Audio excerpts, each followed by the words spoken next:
talentados na proud sa kanila ang kanilang mga magulang dahil sa talento nila. Ngunit minsan, napapag-question sila sa kanilang galing dahil sa motibo ng ibang tao. Ito po ang istorya nila.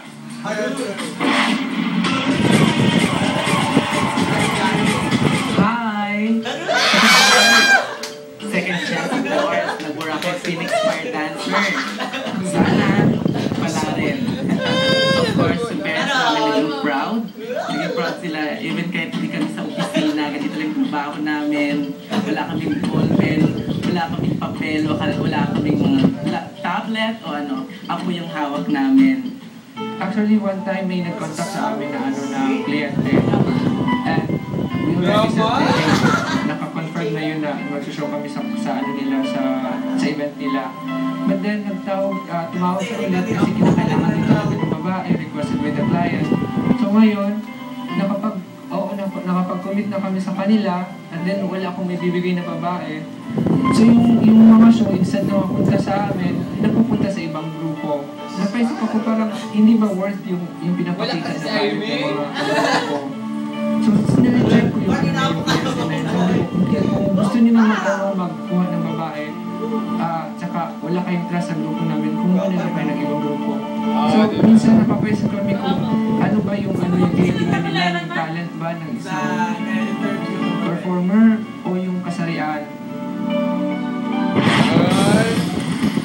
Lighting up the stage with a scorching number, give it up for the Phoenix Fire Dancer!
Phoenix Fire Dancers.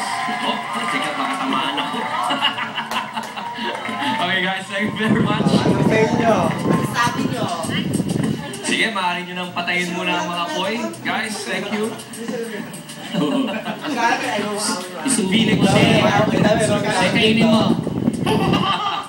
Okay, Shalala, alam mo, Phoenix. Eto, mga kapatid ko sa pananampalataya, alam mo, ang init-init, sobra. Pinainit nyo ang entablado ng talentadong Pinoy, di ba? The hot performance of the night. Thank you.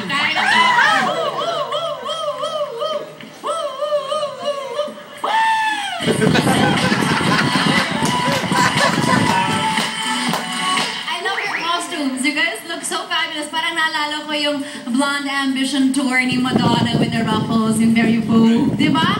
You guys give a different flavor to the fire dance because we've seen it here on Talentado many times before with the sexy girls, the hot guys. Kayo naman parang mga showgirls and gays, diba? Parang talagang bonggang-bongga. You give it a totally different flavor and you make it sexy and you guys make it fun. Tapos parang may pagka-comedy pa. And the tricks that you're doing are difficult also, diba? So it's very, very really, really entertained, and I really loved it. Congratulations.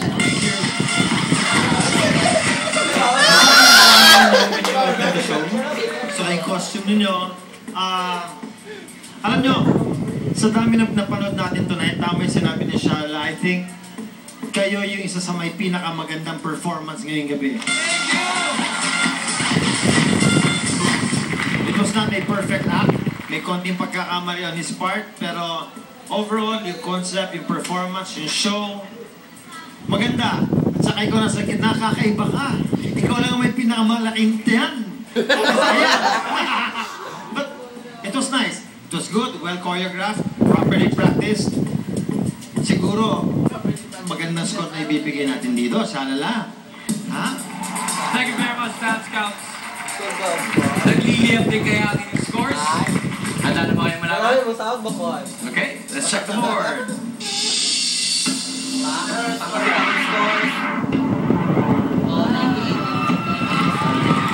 A near perfect score of 98, 95 and 90, and the lowest 87.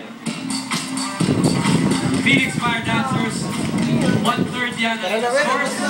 At mamaya, malalaman na natin ang kabuuan sa judging with the jury. Pero dahil kayo ang muling talentado gusto lumaban sa ating kampiyon for tonight, please step back dito kayo sa gitna na ating stage. Let's call back on stage the other talentados. Taas mo na score yun.